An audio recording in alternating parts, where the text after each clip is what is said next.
नमस्कार साथियों, Indian polity class में आपका स्वागत है। पॉलिटी की क्लास में आज का हमारा जो टॉपिक है साथियों, वह है राजनीतिक विचारक।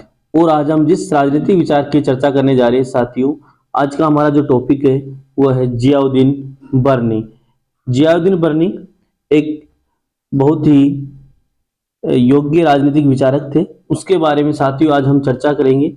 जरा देखिए, जियाउद्दीन बर्नी का जन्म साथियों 1285 ईस्वी सुल्तान बलबन के राज्यकाल में हुआ था। स्थान बुलंदशहर का बरन का निवासी था।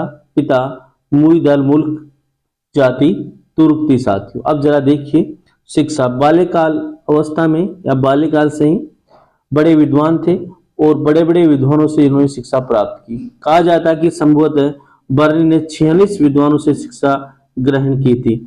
इनको 17 वर्षों तक साथियों मोहम्मद तुगलक का संरक्षण प्राप्त रहा।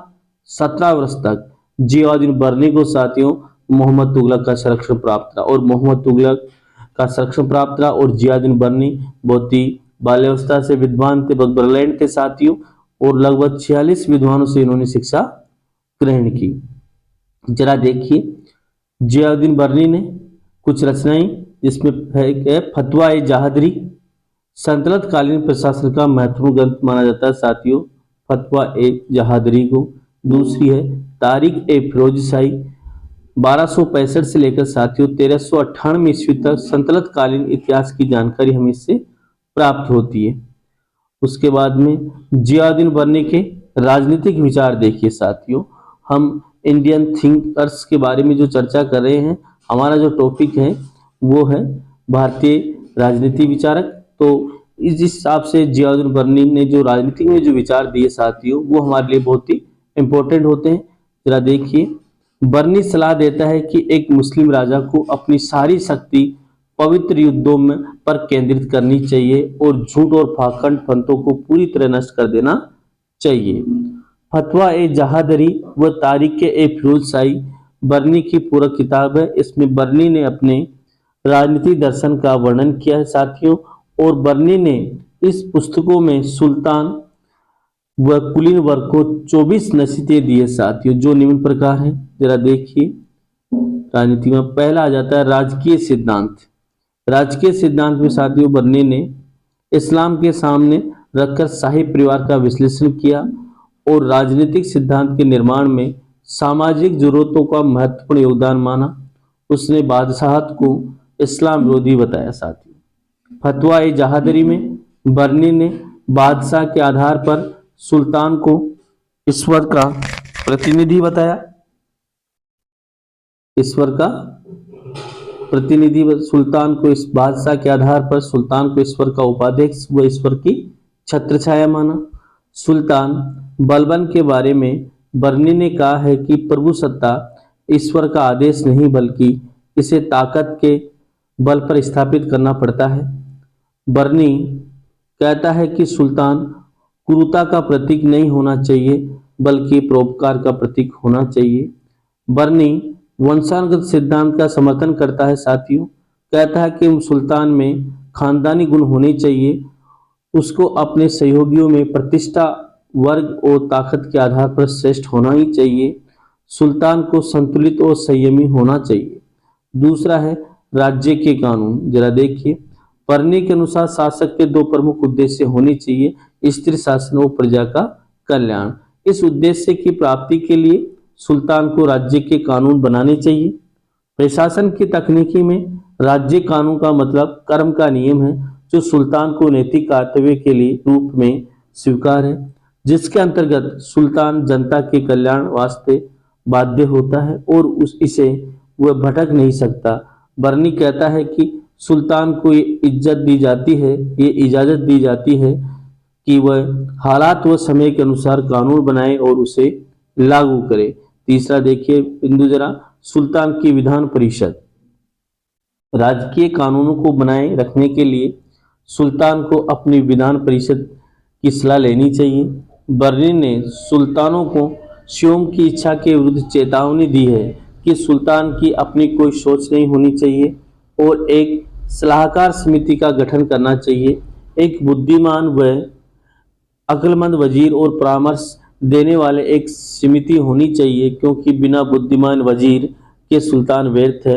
एक सुल्तान बुद्धिमान वजीर के बिना वैसा ही है जैसा कि एक महल नींव के बिना और रोटी नमक के बिना। साथियों, बहुत इंपॉर्टेंट बात की है साथियों जियाउद्दीन बर्नी ने।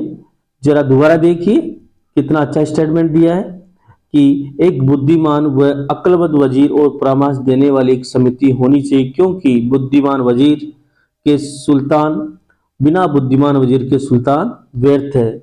एक सुल्तान बुद्धिमान वजीर के बिना वैसा ही है जैसा कि एक महल नींव के। अब साथियों, अगर नींव नहीं होगी तो महल कैसे रुक पाएगा, वो गिर जाएगा, नष्ट हो जाएगा। उसी प्रकार अगर बुद्धिमान वजीर नहीं है तो सुल्तान भी शासक नहीं कर पाएगा। जिस प्रकार बिना जो रोटी है नमक के बिना हो।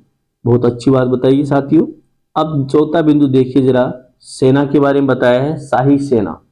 बर्नी कहता है कि सेना बादशाह का मूल आधार है, सुल्तान सेना से है और सेना सुल्तान से। बहुत अच्छी बात बताइए। बिना सेना के राज्य को सुरक्षित नहीं रख सकता सुल्तान, और सुल्तान अपने अस्तित्व को बनाए रखने के लिए, अपने राज्य को बनाए रखने के लिए साथियों उसके पास सेना का होना बहुत इंपॉर्टेंट है। तो बिना सेना के सुल्तान नहीं है और सुल्तान के पास सेना नहीं है।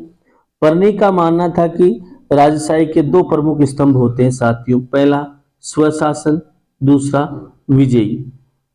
इन दोनों को प्राप्त करने के लिए एक शक्तिशाली मजबूत सेना होनी चाहिए, अर्थात सुल्तान का वर्चस्व सेना पर ही आधारित है, इसलिए सुल्तान को सेना के प्रति समर्पित होना ही चाहिए। अगला बिंदु देखिए, सुल्तान का न्याय साथियों। बर्नी कहता है कि न्याय जो सामाजिक संगठन का आधार है और एक सर्वश्रेष्ठ शासन के लिए निष्पक्ष न्याय होना जरूरी है, तभी शासक सुचारू रूप से शासन करता है। साथियों, न्याय वह तराजू है जिसमें लोगों के अच्छे और बुरे कर्मों को तोला जाता है। कितनी अच्छी बात बताई साथियों, कितना अच्छा राजनीतिक विचार दिया है बर्नी ने। जरा देखिए कि न्याय वह तराजू है जिसमें लोगों के अच्छे और बुरे कर्मों को तोला जाता है। साथियों, बहुत अच्छी बात बताई। बर्नी सुल्तान को सलाह देता है कि न्याय अपनी जनता पर लागू करे और सुल्तान का कर्तव्य है।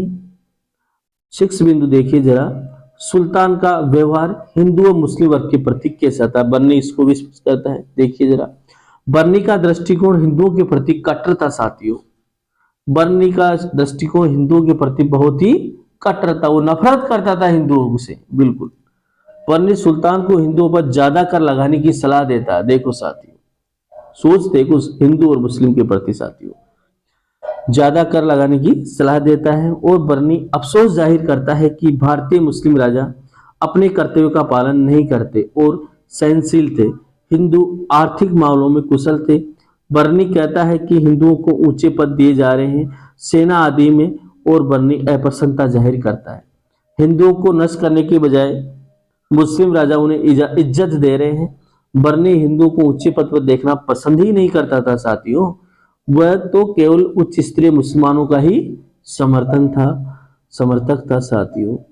और अब मूल्य नीति की बात करता है साथियों। 7वां बिंदु जरा देखिए, कौटिल्य की तरह बर्नी भी सुल्तान को सलाह देता है कि उसे अर्थव्यवस्था इस तरह की नियंत्रित करनी चाहिए जिससे राज्य में संतोष बना रहे। साथियों, सुल्तान को कठिन प्रयास करने चाहिए और सेना के लिए आवश्यक सामान जैसे घोड़े, हथियार, कपड़े, आम व्यक्ति की आवश्यकताओं के सामान की कीमत भी कम करनी चाहिए। अकाल के समय सुल्तान को करों में कटौती करनी चाहिए और अपनी शाही खजाने से जनता की मदद करनी चाहिए। साथियों, जनता के जीवन में निर्वाह वस्तुओं की कम कीमत होनी चाहिए और न्याय का आधार समझना चाहिए। साथियों, धन्यवाद साथियों। आज हमने सोमदेव सूरी के बारे में, साथियों जियाउद्दीन बर्नी के बारे में जो राजनीतिक विचार है उसके बारे में हमने चर्चा की। धन्यवाद। आज का हमारा टॉपिक समाप्त होता है और ये आप लोगों के लिए बहुत ही इंपॉर्टेंट रहेगा सभी प्रतियोगी परीक्षा की दृष्टि से और एकेडमिक के हिसाब से। BA, BEd, PG, UG, political science में जितने भी कंपटीशन होते हैं सभी के लिए राजनीतिक विचार बहुत ही इंपॉर्टेंट है। जियाउद्दीन बर्नी का इसमें इसकी रचनाएं, इसमें से काफी इसके फैक्ट्स पूछे जाते हैं साथियों। धन्यवाद।